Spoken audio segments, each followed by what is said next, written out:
I was expelled because I wouldn't disclose, but I was arrested because I drew attention to that issue. That is the short of it, because they arrested me outside my class on November 10th, the day before. They caught me outside and they thought that would be enough to intimidate me.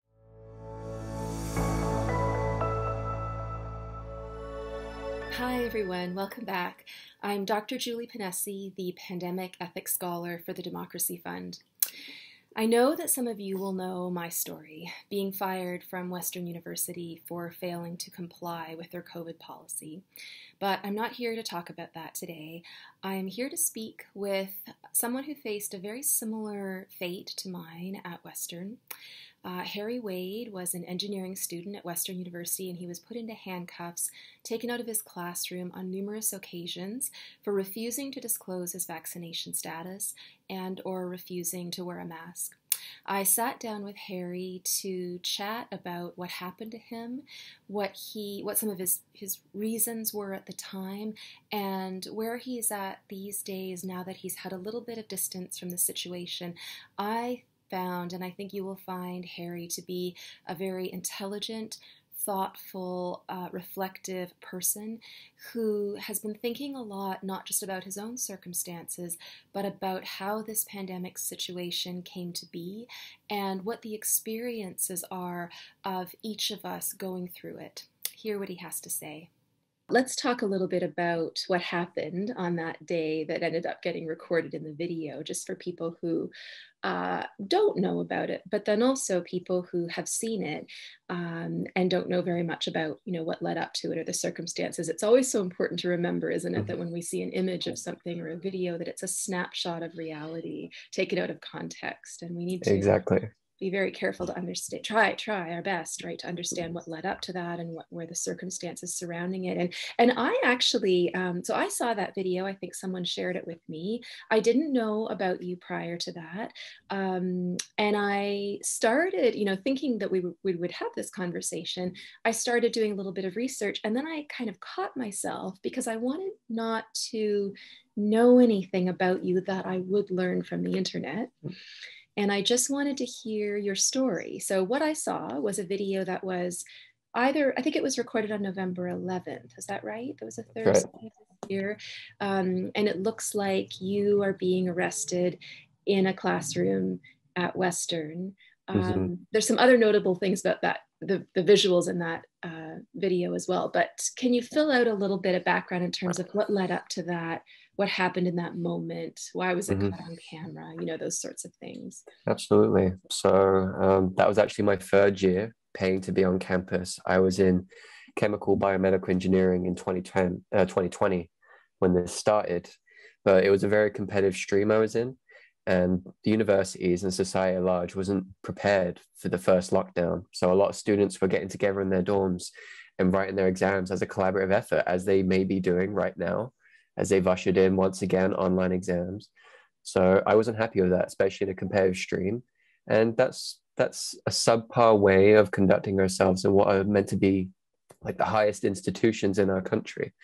So I wasn't happy. I wasn't content following through on that course of action in terms of fulfilling my academic goals, which is the tragedy for a lot of people, because I know a lot of people take advantage of the situation. They use these outbreaks that coincidentally happen right around the midst of midterms and exams, or they use even the vaccine and experience adverse effects to dodge their exams, academic obligations, and take advantage of paid leave. But I'm getting off track here. The point is, I didn't want to be part of that, and I didn't want to return for fall 2020 to receive again subpar education. I don't know why so many people were content to pay the same sum, but to receive online learning in a new format, which they would have experienced if they were coming from a prior year like I did, and to see that a lot of their professors were taking leave, a lot of professors on sabbatical as well.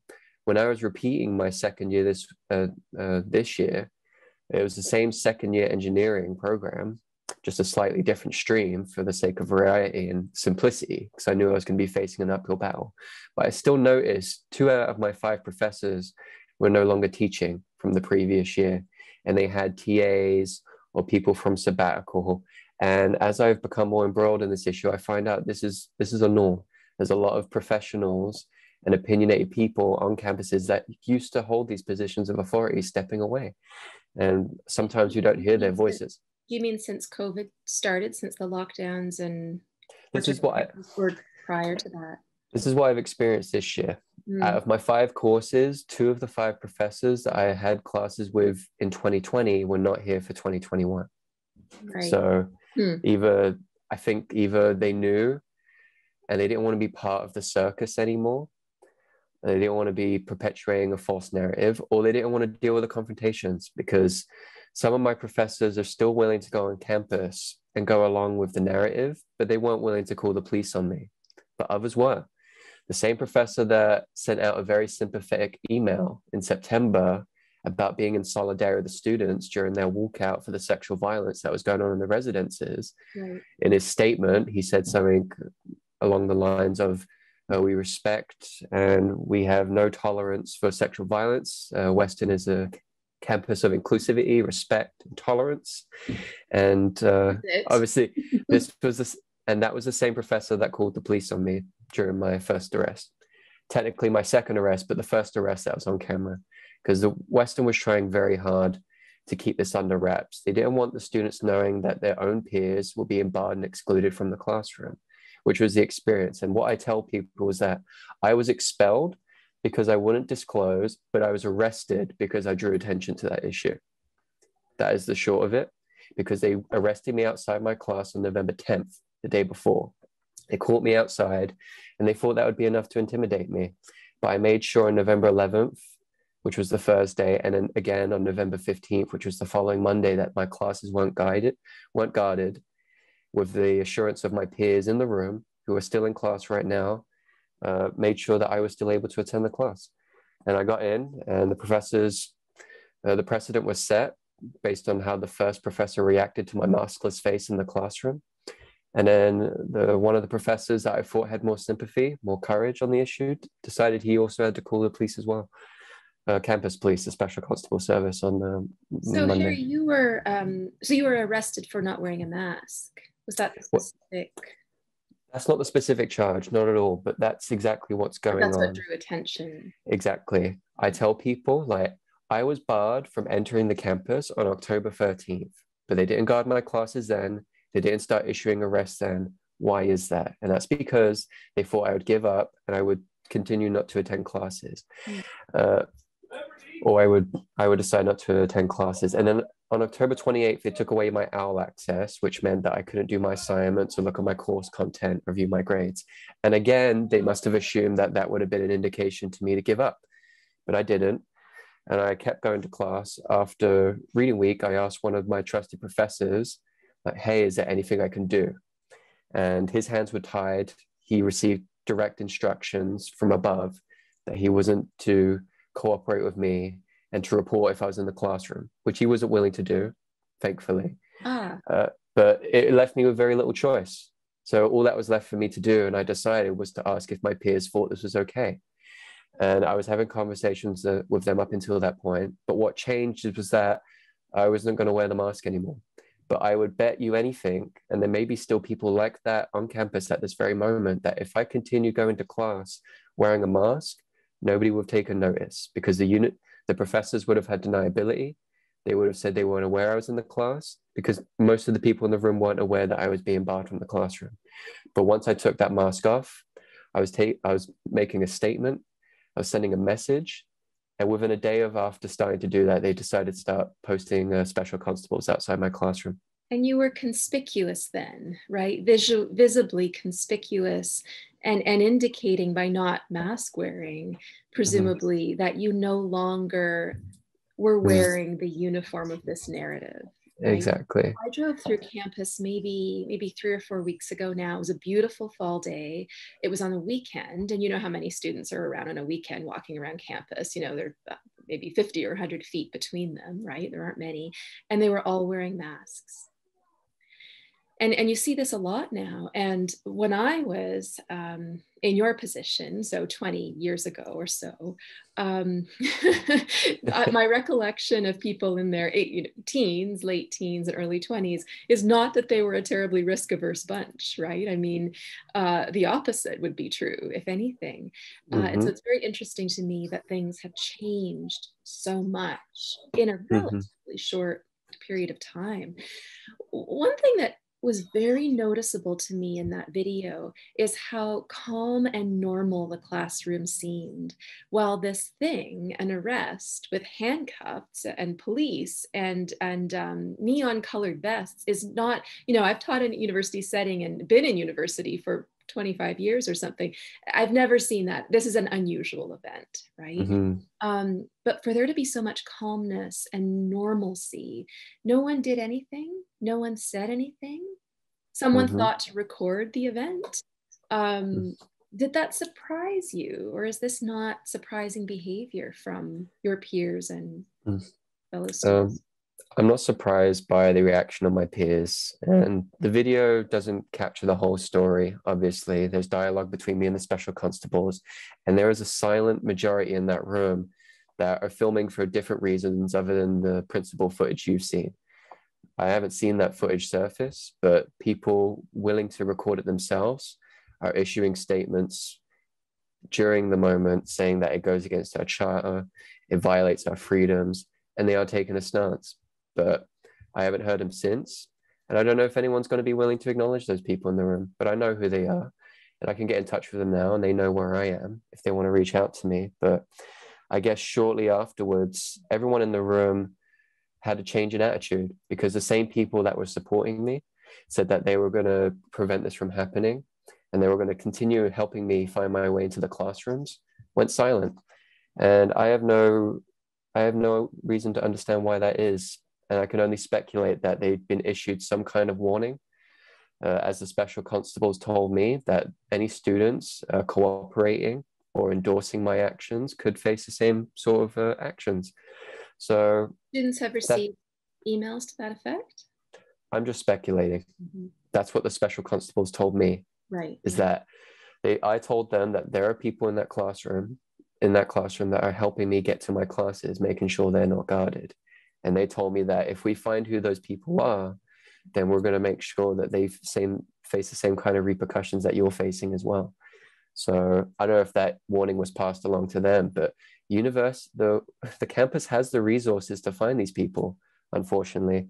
For my fourth arrest, my most recent arrest, when I was just talking in an open forum outside in public, inviting the students to come out and speak to me and voice their concerns or whatever opinions they had. I was just trying to get an accurate picture of the sentiment of campus, even if that meant they held the views of the university. I think society at large deserves to know what kind of leaders we're going to have that think that I'm a threat to safety and that they're glad that I'm being escorted off campus using forceful means.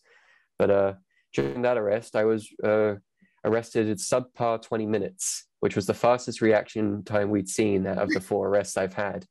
And that's because, as there were valid concerns at the time, that there is a UWO group online of 200 or so students that are on issue with me, and we invited them to come out, but a lot of them didn't because they knew there was informants, there's infiltrators, and they're reporting on our activities. So university admins were more than well aware that we were organizing this event, and they are referring to dialogue in these private online conversations about students reneging on their tuition payments or how they're trying to find ways to override or undermine the system, and receiving warnings from university admins and the dean of students, from what I've heard, that they are referencing these private conversations to bring disciplinary actions against them. So much of what you say reveals some very interesting and troubling things about the culture at university now, and probably in businesses and various organizations.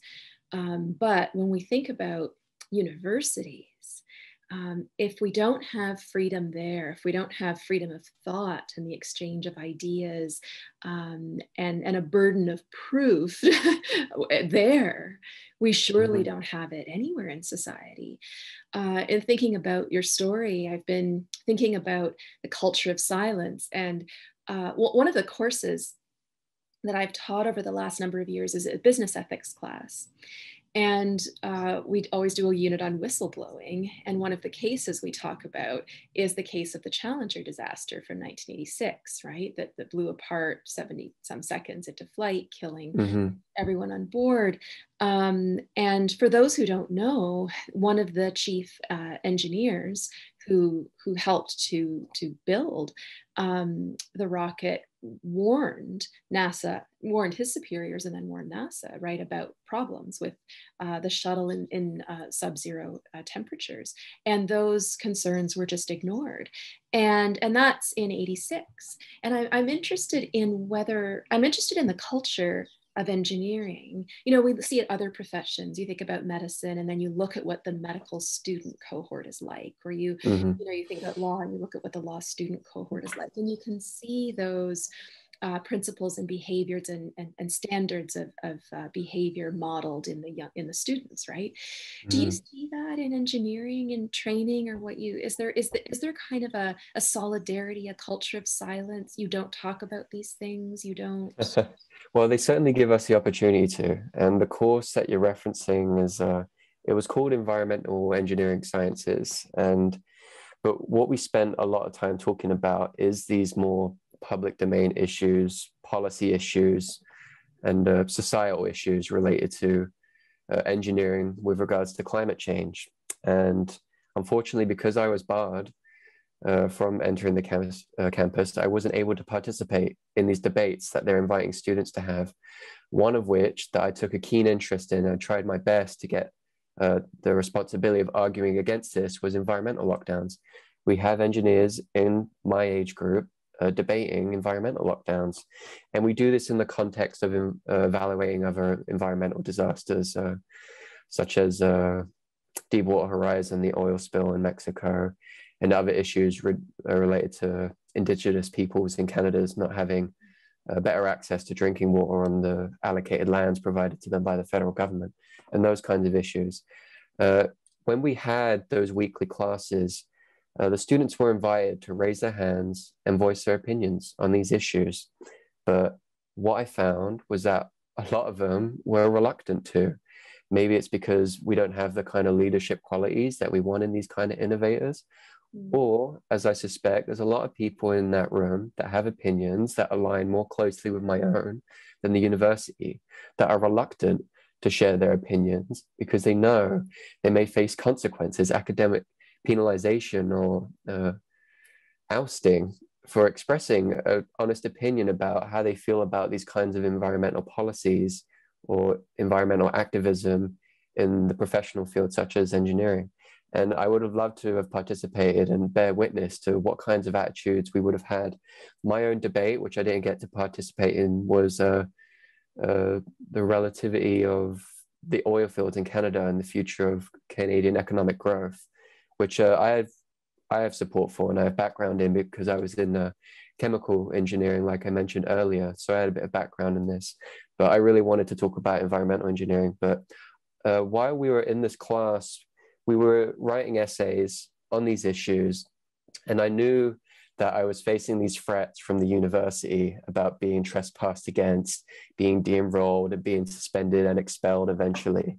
So I took the risk of, not publicly, but in these private assignments, sharing my honest opinions on these issues, very honest opinions, ones that would have probably put me at risk if I was still enrolled in the university. And I wonder if I should share those with people now, because I talked a lot about things, and I even alluded to the issues that I'm facing right now, because they had us review these films related to business interests, conflicting with personal interests. Like there's this one film that came out recently called Dark Waters that was about that big chemical giant releasing chemicals into the drinking supply and all sorts of issues like that. And they want us to write an essay about how they feel about these stories, how vulnerable communities are targeted and are comparatively vulnerable and defenseless against these huge corporate interests. And I made a very active point of pointing out that we are in the midst of such type of battle, that if we were in a situation where we were compelled and coerced into submitting to medical testing, medical procedures that had very little substantive evidence to justify it, would we would we take the same approach as these activists depicted in film do, when they become the heroes only after they've been proven correct? How do we encourage people to take those steps without the guarantee of being a public figure or having their own personal success? Because a lot of people are discouraged when they have to go up against these big names like DuPont and, in our reality, Pfizer. How do we fight these companies, these huge corporate interests that have ties in every level of government, not just in this continent, but around the world? How do we encourage young people to not only fight those issues, but just to begin talking about them? And I started by writing about it, and I actually got a favorable grade on what I said. So maybe I should bring that to the surface and start sharing that stance with people. You make, I think, two really interesting points, or a point and a question there, maybe two questions. The first one is an interesting question to do with chronology, which is that it seems as though we herald these heroes who are whistleblowers or activists or challenge the heavy arm of corporation or what have you, right? But only after the fact, only once we've had some distance, only once the true devastating harms have been able to set in and are clear, or we have enough distance from it so it isn't personal anymore.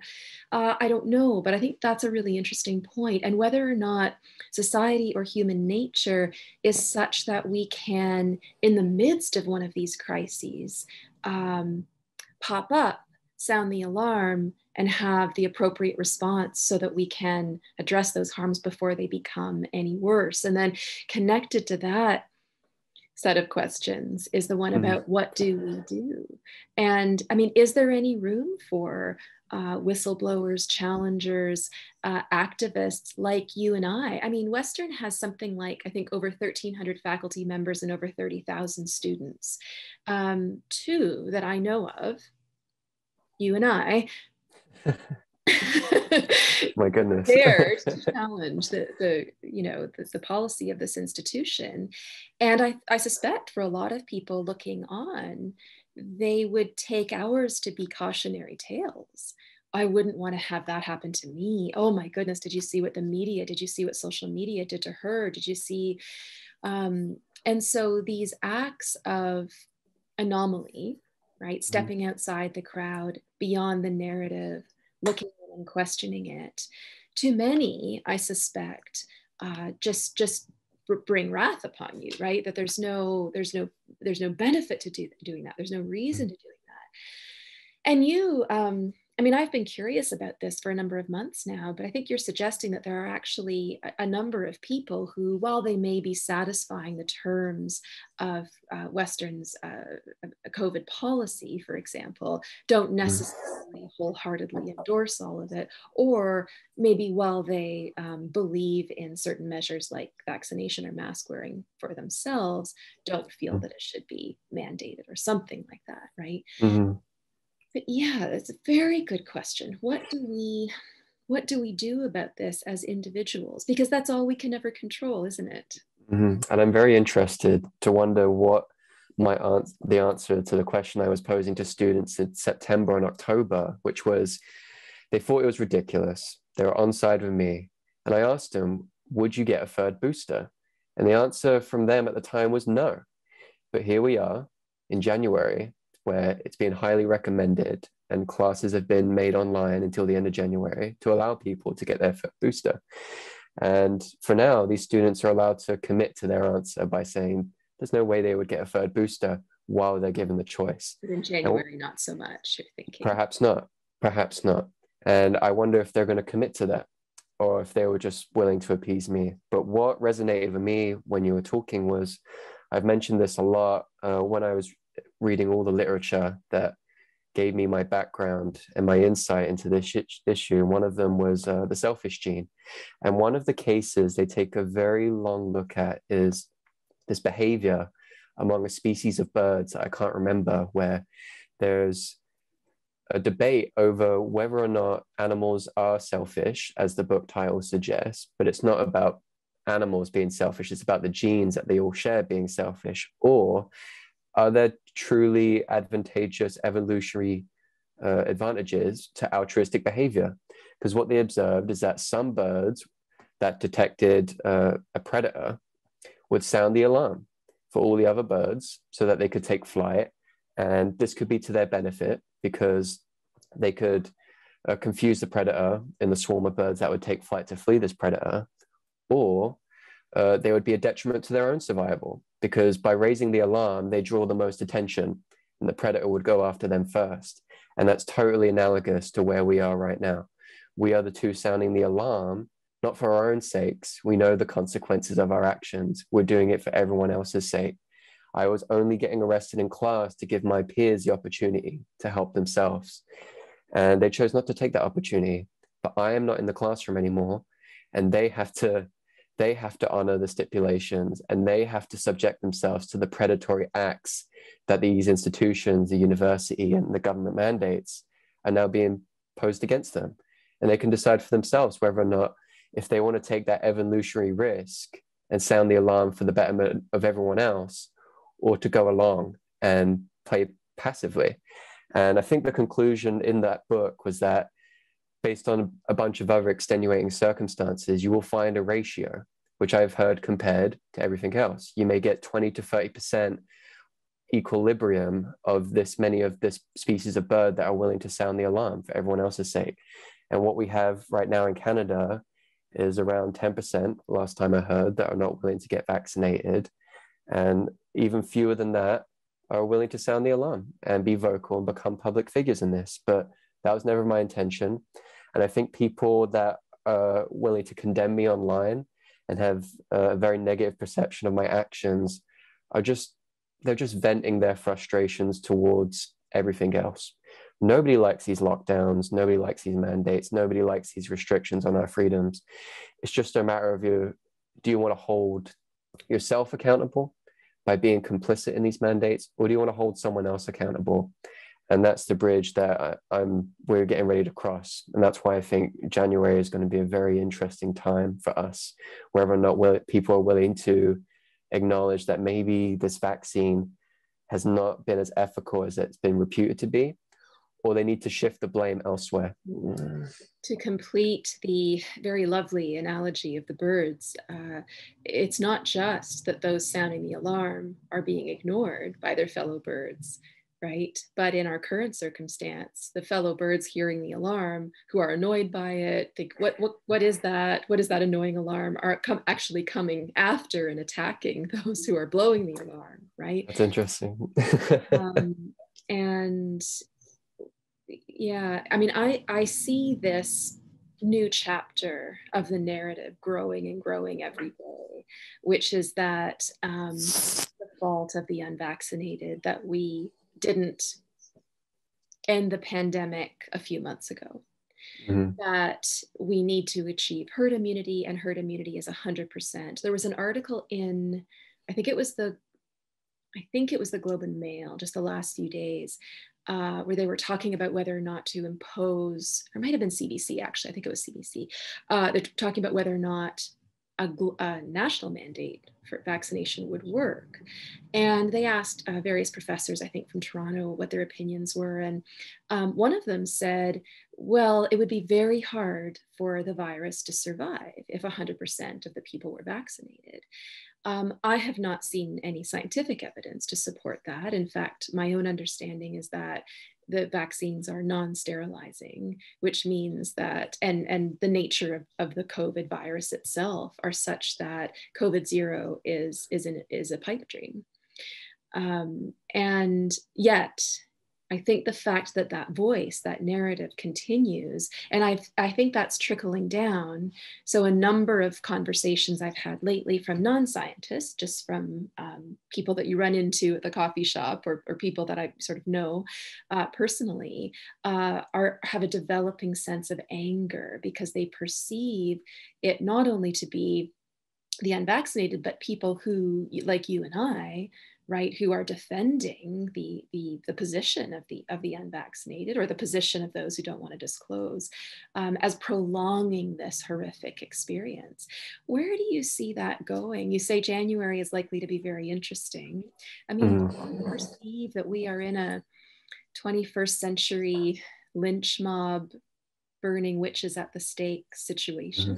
Exactly. And I implore everyone at Western who, as a university that's known for its social programs, to educate me, because I am just a layman and I'm trying to get myself educated on this now.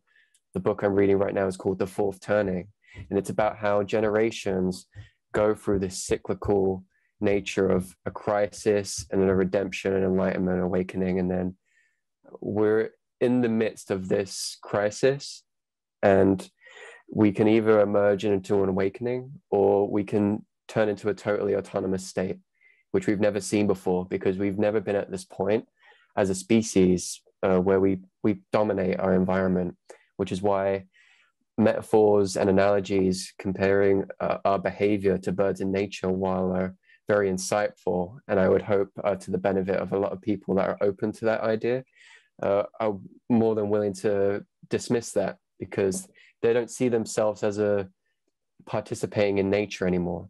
I think part of the psyche of university and society at large, especially in a country like Canada, where we have seemingly state-enforced atheism, we take our existence and our natural role on this planet and we objectify it and we break it down into its like most fundamental material aspect. And if people want to view themselves and live their lives that way, that's fine, that's their decision. But I have faith that that is not why we have been so successful during our evolutionary course. I think it's innovation, I think it's competition, and I think it's conversation and disagreement over ideas that allow ideas to flourish. But if we're not given the opportunity to show that the unvaccinated or those who don't disclose aren't responsible for this crisis, that truth may never surface, unfortunately, because we don't have a plan B. We don't have an experimental, there's very little research and funding that goes into alternative medicine and alternative theories related to this pandemic, because they want this to be a one solution, one narrative issue. And we may never get the opportunity to see what that different course of history is, depending on how things unfold in this next month. I think what's interesting about next month is that we're finally repeating. We're at the same point where we were a year ago. It was winter term. Cases are going to rise because it's flu season. This is the nature of viruses. And people have to ask themselves, we've done everything that was required. We've been vaccinated. And regardless of if you think whether or not the unvaccinated are allowing this issue to go on, ask yourself whether or not your vaccine serves a role in protecting you anymore, or it's to your benefit so that you can enjoy the liberty and privileges of this country that were taken away from you. And it's funny that it was only until a few days ago I finally had a conversation with someone from the opposition. Because like I said from the beginning, there's very little fight back. There's very few people willing to take the stance that we have a society seemingly all agreed to, knowingly or not. I see this in my fellow students. I see it in my professors. I see it in the special constables that arrest me. They don't have an argument. They're not happy about this. You can see the indecision and the doubt, but they're just doing their job. Exactly. We're all doing our job. But I think people are doing their jobs for a higher power, and they don't realize how much of a detriment they will be to their own survival if they follow this course of action, because those are big ideas. Those are big notions that people spend their whole life studying, and that's the history of sociology, which is why I implore people that know better about it to come out and speak, because I'm getting my very amateurish education on it. And we're at this point where we can decide to continue repeating the cycle, because ultimately order arrives out of chaos. And the only reason we're the dominant influence on this planet is because we have lived in a chaotic environment that has allowed the best outcome, the best survival strategy to proliferate. But we don't allow for that kind of competition anymore. We don't give the unvaccinated their opportunity to live and prove their own stance on the issue. And that's how we end up in echo chambers. And that's why we're worried about losing our autonomy. But people, like I was trying to lead into earlier, someone from my own high school who I never talked to wanted to talk to me about it.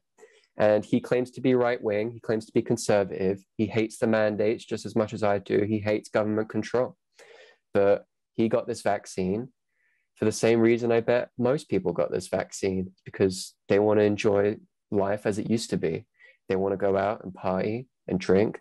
They want to be able to shop and socialize without being stigmatized. I know how difficult it is to go out and try and participate in society with this giant target on my back. Even before I was on the news, it was very difficult. And I don't blame anyone, even people I'm very close to who support me, who choose not to be maskless when they stand next to me, because it's just so much easier.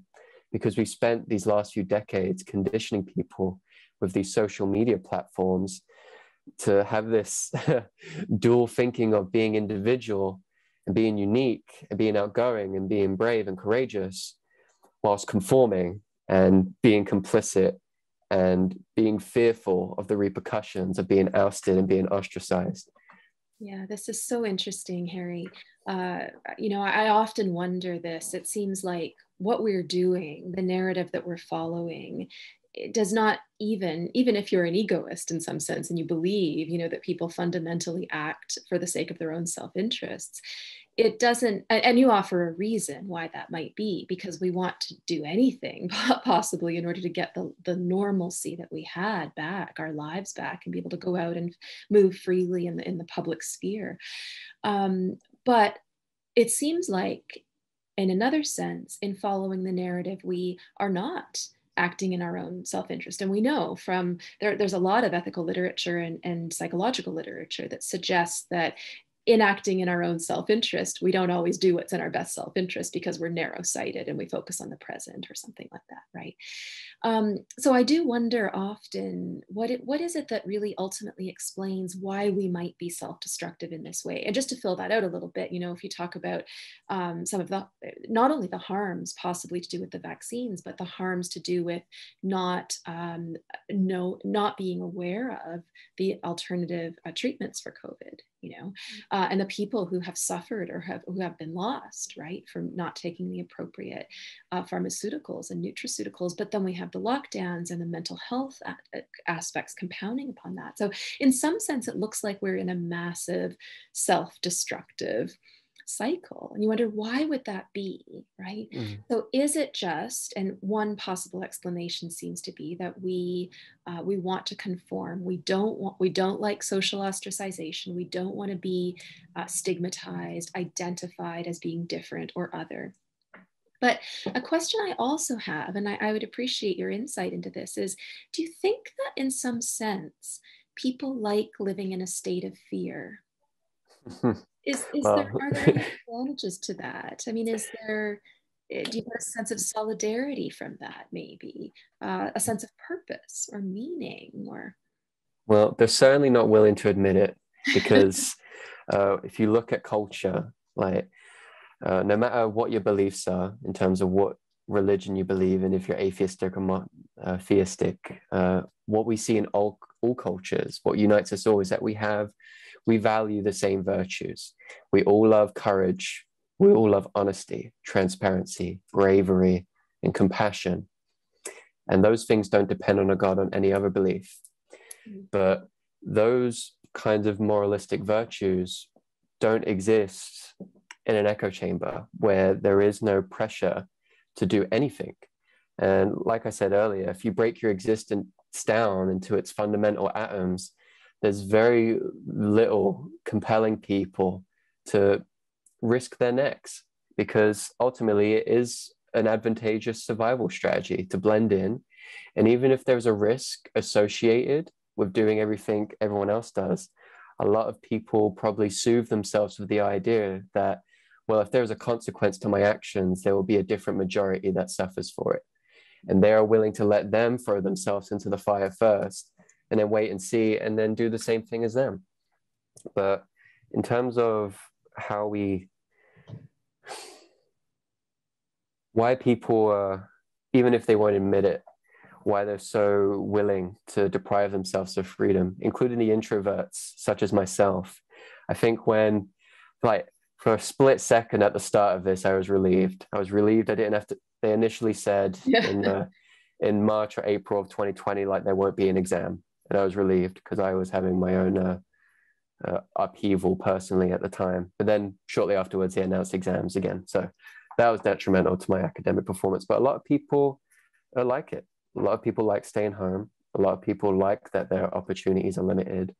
And it reverberates very well with this notion that choice is an illusion, and that the freedom of choice is actually very, very limiting. Because when people are given the option to enjoy life and succeed in life with unlimited opportunities, a lot of them are paralyzed with the prospect of having that burden of success placed upon them. Just like everyone else my age, my parents conditioned me and told me that the only way to succeed in life is to go to university and to have a career, have lots of money, and have all these assets and affluence and big happy family.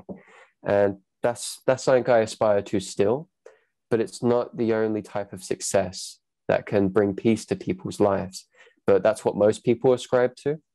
And when they're told by their governments that they no longer have to pursue these same careers or these same difficult uphill climbs into academia or professional or personal success because we have to do it for the betterment of public safety, that's a very easy notion to get along with.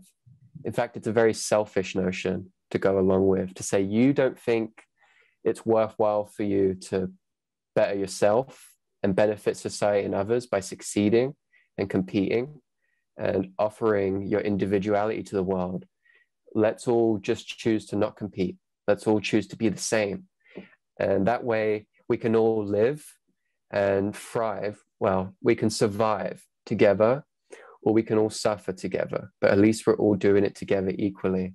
But that's not why we're here. And if we pursue that, if we go down that road, not only are we going to disinherit the planet because there won't be enough innovation and breakthrough to ensure survival on this planet as we face real crises like not only these medical tyranny and other sorts of government structures that impose these restrictions, but like real crises of the future, such as climate change in its own time and place, and all these other sociological issues, ideological issues, and technological issues, not just climate change, but like world hunger, combating disease.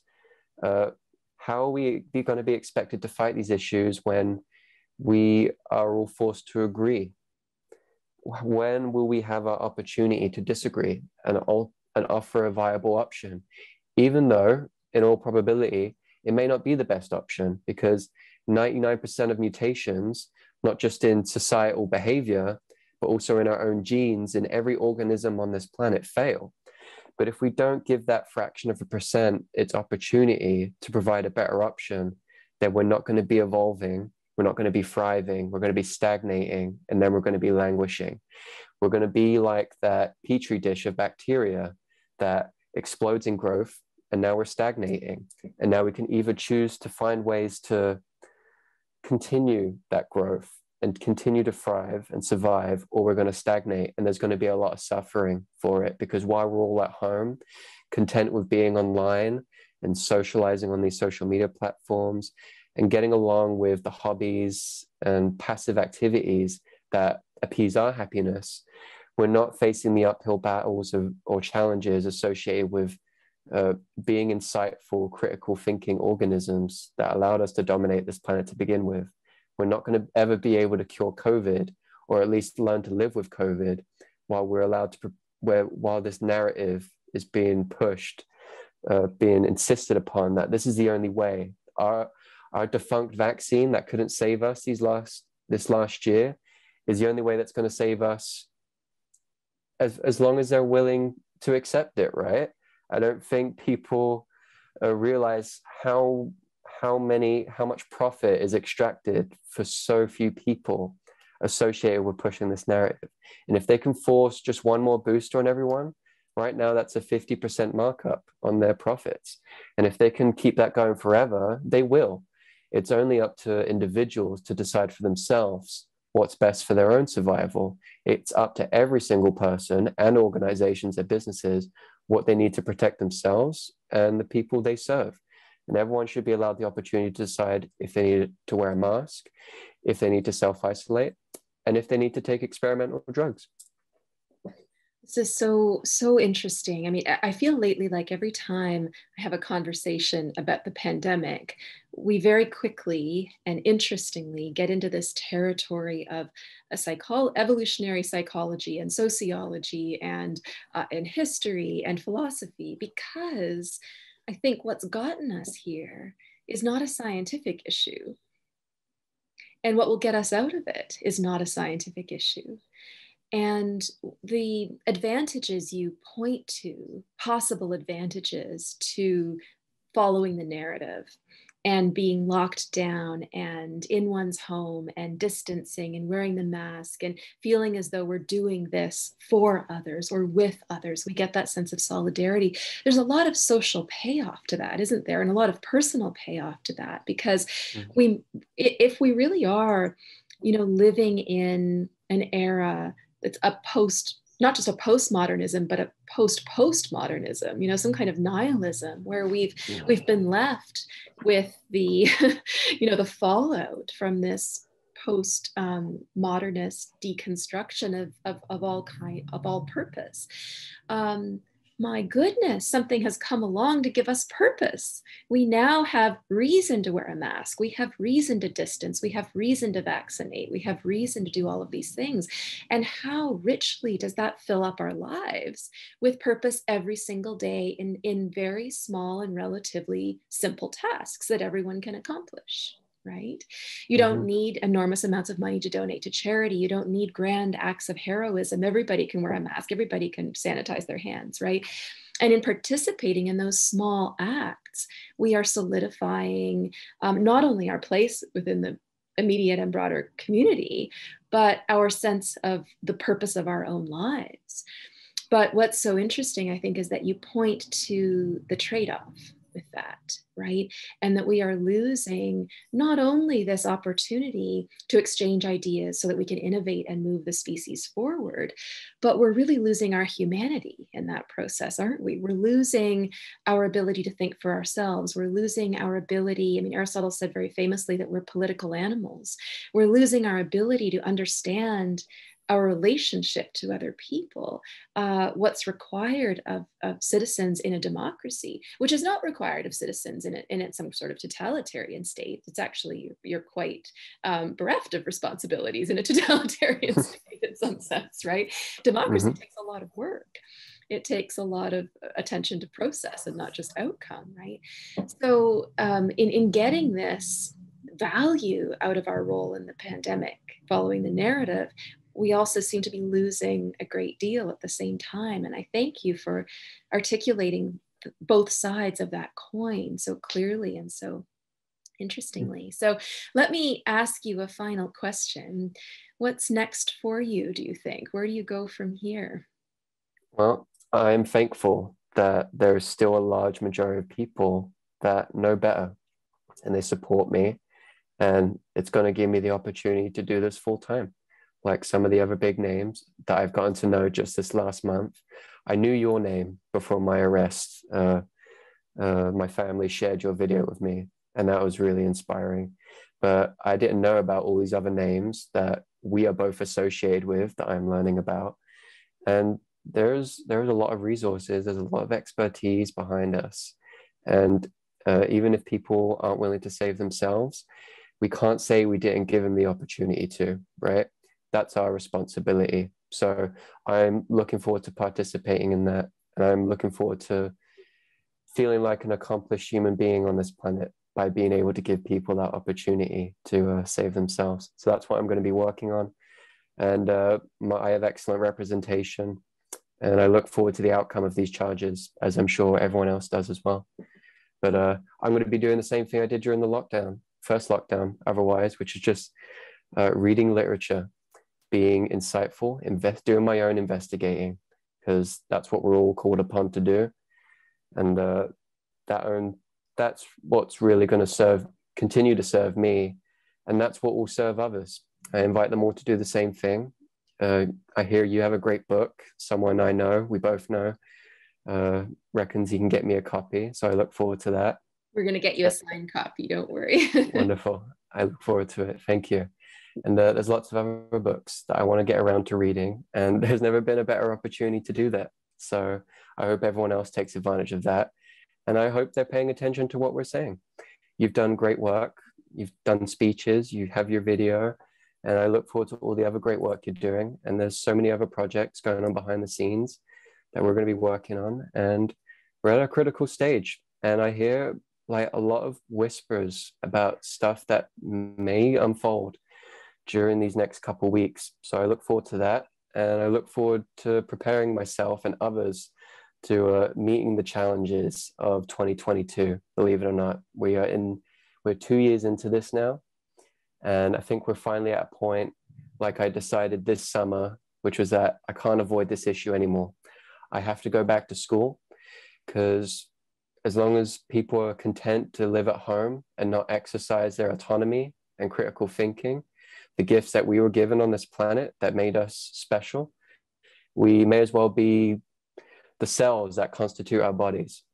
We are just cells that serve the purpose of the government at this point, the higher ups that want to decide for every single part of our autonomy, how we choose to live and thrive. And I'm going to make sure we give that opportunity to people to realize that that will be a potential outcome if they don't start thinking for themselves and letting others make their own decisions for themselves as well. You know, Harry, I remember seeing in one of the comments on your video, I can't remember if it was on YouTube or where it was, but one of your less compassionate, I think, fellow students said something like, if he doesn't know how to follow rules, he shouldn't be at university. And that comment just stopped me in my tracks, because, and we haven't, maybe we'll have another chat sometime about education in the 21st century and what it should look like, what it does look like. But my thought about higher education has always been that it should be exactly the opposite, that we train people to be free thinkers so that they understand which rules to follow and why, and which ones to break and when. Right. And I'm very grateful to you for thinking through that, coming to your own very reasoned conclusions, and speaking publicly so that others have the opportunity to think a little bit more about this from both sides. So I thank you so much, and we'll be in touch, I'm sure. All right, wonderful. Thank you. It was so nice meeting you, Julie, and thanks for the chat. Very honest conversation that I think everyone needs. Absolutely.